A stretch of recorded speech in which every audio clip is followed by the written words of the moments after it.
kita belajar tentang algoritma. Jadi bagaimana sih algoritmanya, apa yang harus kita lakukan kalau kita menemui trauma-trauma vaskuler. Ya.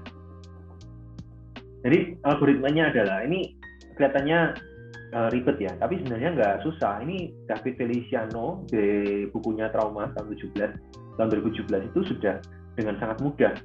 Yang penting adalah, pertama adalah initial assessment of injured extremity. Yang penting adalah primary survey. Jadi jangan bingung, wah ini trauma vaskuler nih, langsung bingung ya, cari darah apa segala macam.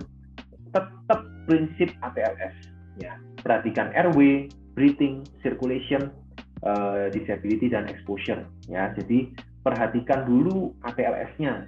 Nah, berikutnya dikatakan di buku ini, manual compression ya, compression dressing or tourniquet. Jari kita itu adalah alat yang paling cepat yang bisa kita ambil untuk kita menutup perdarahan yang masif ya. Pakai jari ya, tentunya dengan handscoon, pakai jari dulu sambil minta diambilkan tourniquet atau compression dressing ya. Terus dok, boleh kah dok dilakukan tourniquet? Ya, kalau dilakukan tourniquet ya boleh kan, untuk menyelamatkan nyawa pasien. Jangan sampai bleeding berlarut-larut tapi kita nggak ada solusi ya, cuman karena nggak beli tourniquet takut ekstremitasnya mati, tapi pasiennya mati duluan gitu. Dan itu nggak relate ya. Jadi teman-teman harus nggak boleh panik. Prinsipnya kita sebagai dokter itu kalau menerima pasien ya jangan panik. Kalau panik sudah pasti tidak bisa berpikir ya. Jadi mau kuliah banyak ya, mendengarkan banyak materi kuliah, webinar, terus kemudian baca buku, tapi kalau kita panik hilang itu semua ilmu ya.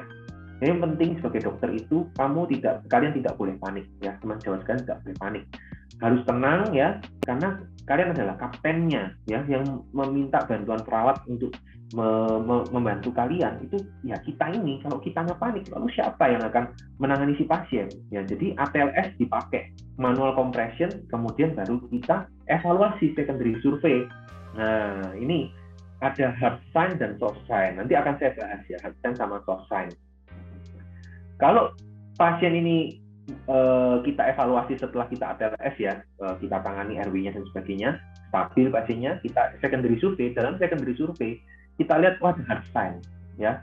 Hard sign itu ada pulsatil bleeding ya, expanding hematome ya, ischemic. Nah itu nanti kita akan bahas. Kalau ada hard sign sudah pasti arahnya ke operating room ya, karena ini jelas trauma vaskuler ya. Artinya harus dilakukan revaskularisasi, baik itu repair lateral maupun bypass atau apapun, operating room jawabannya. Kalau itu soft sign, jadi ada riwayat trauma sebelumnya, kemudian ya kelihatannya kok memang nggak jelas, ini pulsasi defisit yang nggak ada, tapi kok kakinya agak dingin. Nah kalau soft sign kita periksa lagi menjadi apinya dulu. Kalau arterial pressure index-nya itu lebih dari 0,9, maka pasien ini normal ya, discharge and follow up in clinic.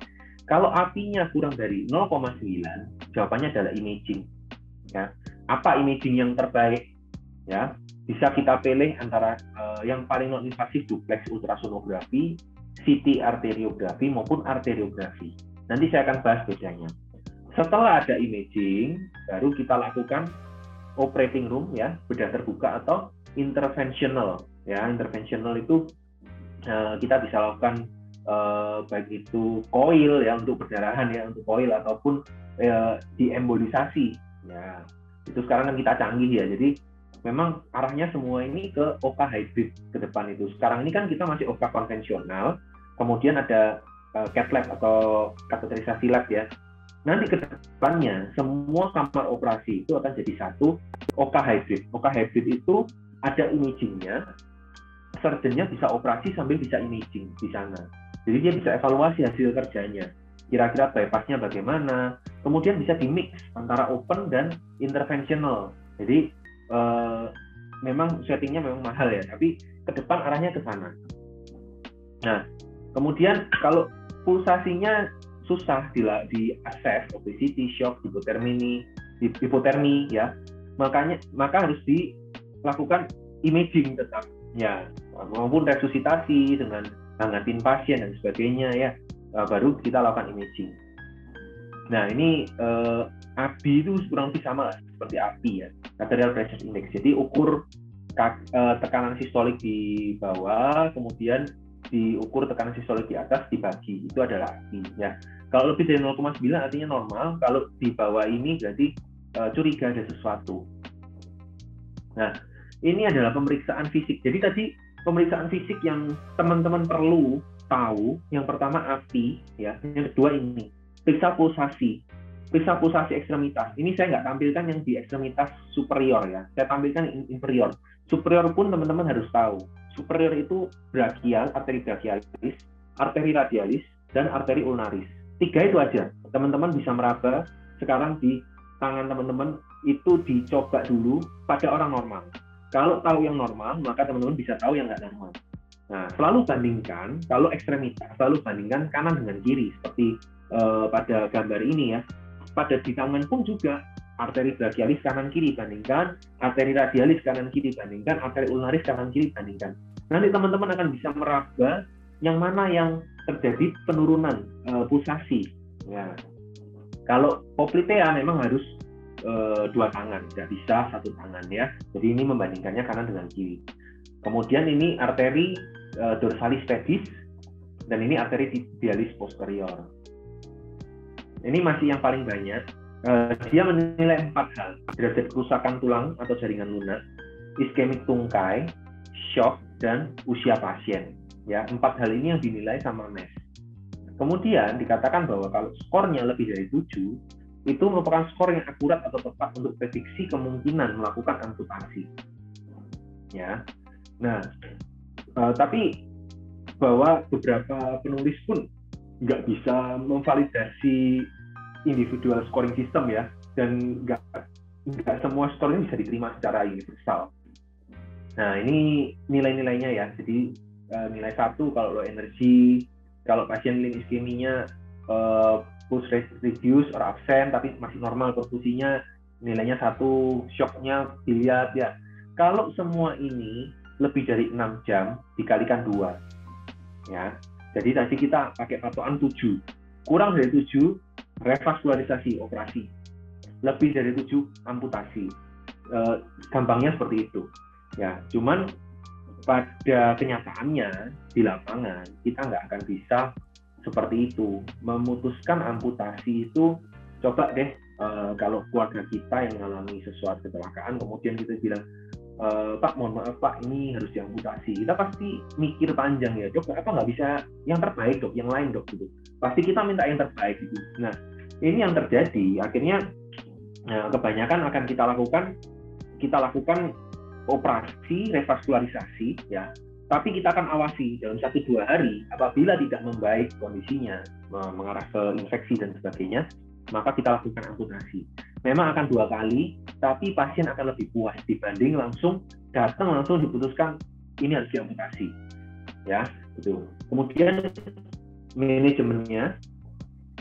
Nah, ini prinsip dasar pengobatan ya, seperti tadi, sama seperti ATLS, kontrol perdarahan ya, jangan sampai perdarahannya itu dibiarkan. Ketika kita menerima pasien, walaupun kita berbicara ATLS ya, tapi kalau memang ada perdarahan yang masif ya, maka tadi compression, manual compression, kemudian dilakukan bebat dan tourniquet itu terlebih dahulu untuk mencegah terjadinya kehilangan darah yang lebih banyak ya, karena prinsipnya adalah menjaga sirkulasi tubuh cukup. Nah, tentunya dengan evaluasi klinis kita lihat hard sign dan soft sign. Nah, apa sih hard sign, soft sign? Hard sign itu adalah perdarahan yang pulsatile, ya, expanding hematom, traba atau terdengar bising atau bruit. Jadi bedanya bruit dengan trill adalah kalau bruit teman-teman pakai stetoskop, teman-teman dengarkan. Kalau trill teman-teman raba akan merasakan adanya getaran di bawah tangan, ya. Kalau trill itu bisa ke unit HD, cari pasien yang sudah dilakukan Cimino atau Avesian, bisa diraba. Itu trill, ya. Bisa didengarkan juga itu bruit, ya. Adanya defisit nadi, ya. Kemudian juga iskemik. 5 ini adalah tanda-tanda hard sign. Kalau ada 5 ini, kita harus masuk ke operating room, masuk ke pembedahan tanpa diagnostik. Boleh, ya. Kalau sudah jelas, apakah harus ada 2 atau 3, Dok? Enggak, ya.